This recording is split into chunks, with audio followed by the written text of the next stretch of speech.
Back in Pune, people, and so good to be connecting. It's been a while, but yes, travel did not take a toll on me, but it was good to connect with a lot of people.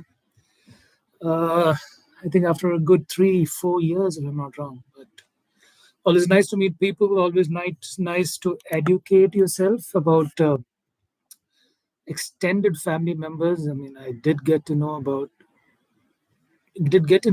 2 to 3 of them that I've never ever heard about.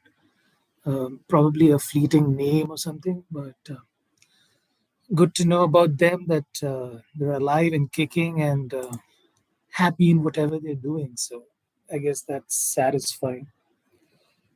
I hope the first week of the new year went well. I know we have just 51 weeks more to the new year, but I don't think we're looking that far. But good to see things are pretty much in order, I say.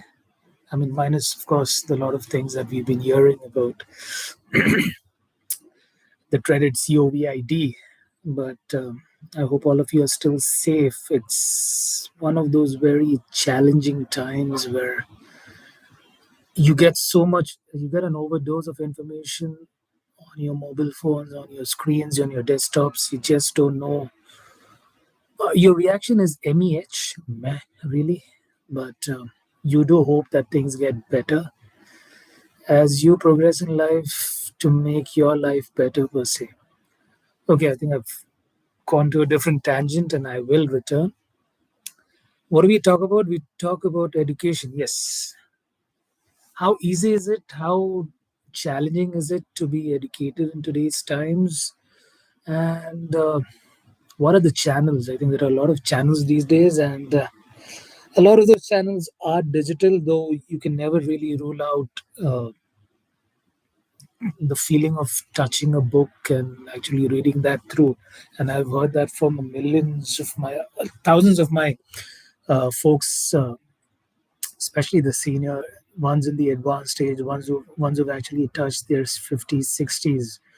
A lot of them enjoy the smell of a new book and actually touching a book, using their fingertips, touching them over the tongue, and actually flipping through another page. So that'll never go out of fashion, and I'm pretty sure about that.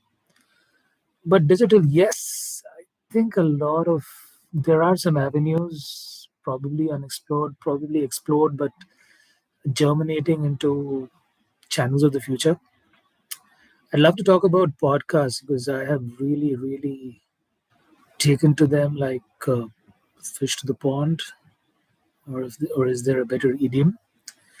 Uh, so podcasts, great information. I think some of the Dhruv Rathis and the Ranveer Alabadias of the world, and I'm talking mostly Indian mainstream ones. A lot of them actually. I think I've just taken a few names. There are others who are incredible. Uh, they just pick up topics and start speaking about them, and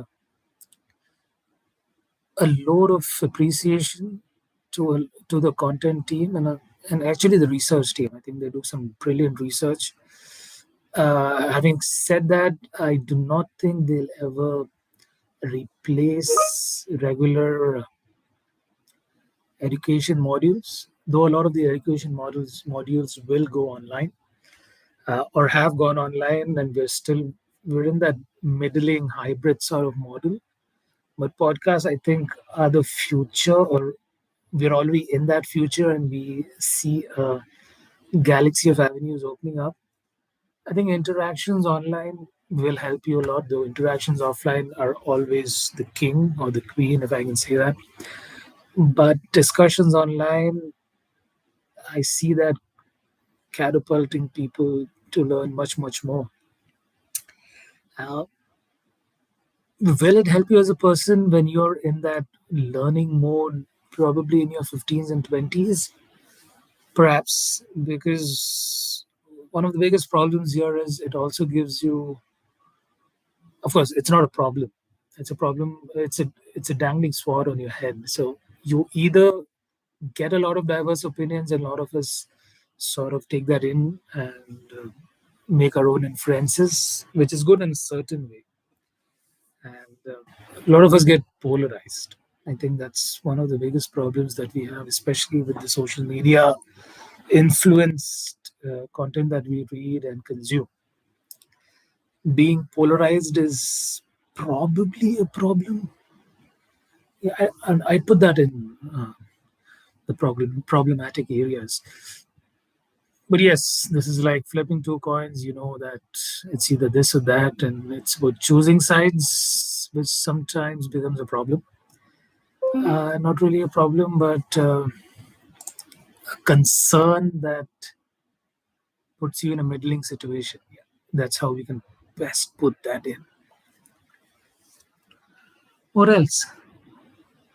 I think a lot of video content continues to be the main focus. I think video rules come what may. Of course, video and its different and its uh, other brainchilds, or probably its other children, which in terms of short reels, uh, consumable, snackable videos, etc.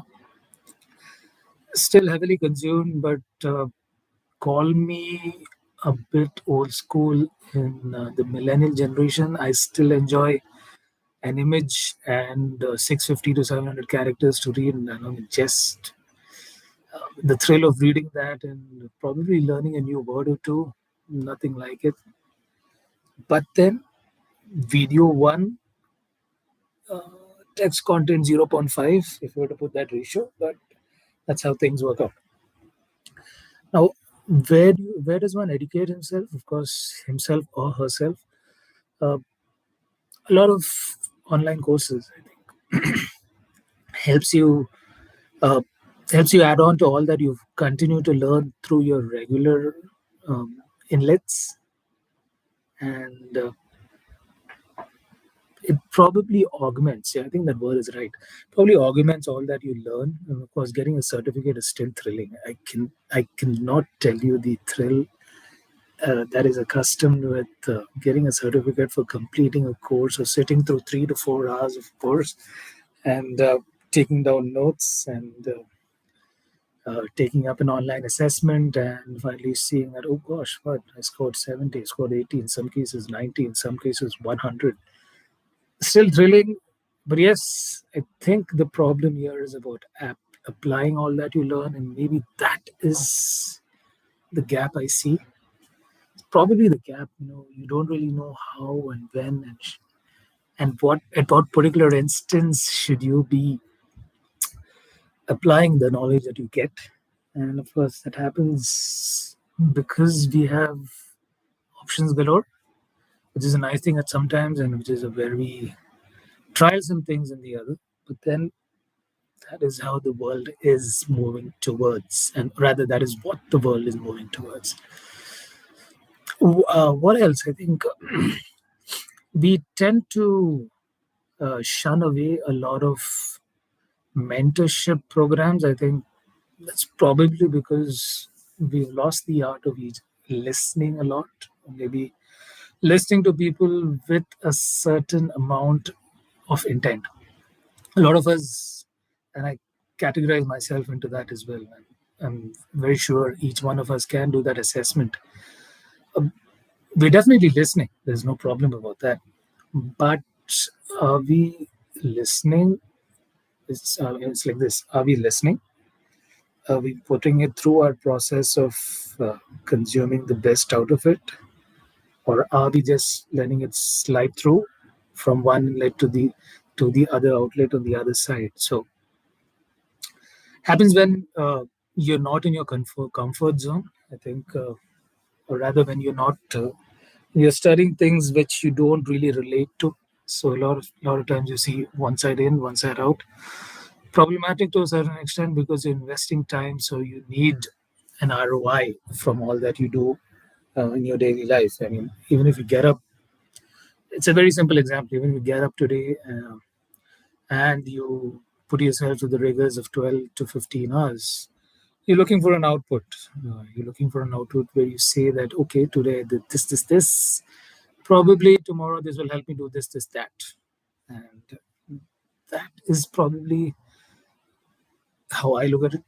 Maybe you need an ROI in your life each day, each hour, or or I do know people who like to go through life in one particular motion without too much of without thinking too much, and rather just shunning themselves, or deafening themselves from all that happens outside and following all that they feel is correct. Works for them brilliantly, but then they stutter at times where things don't really go according to them. So maybe having an ear open is good. Maybe having your process work for you is good. But it's also nice to listen to someone else's process, how he or she has been utilizing it for their success. So that it's in itself becomes education, and then you are looking at stacking up a lot of this good stuff and probably building up an edifice which helps you learn, helps you imbibe, helps you pick on perspectives that will ideally assist you in becoming better people.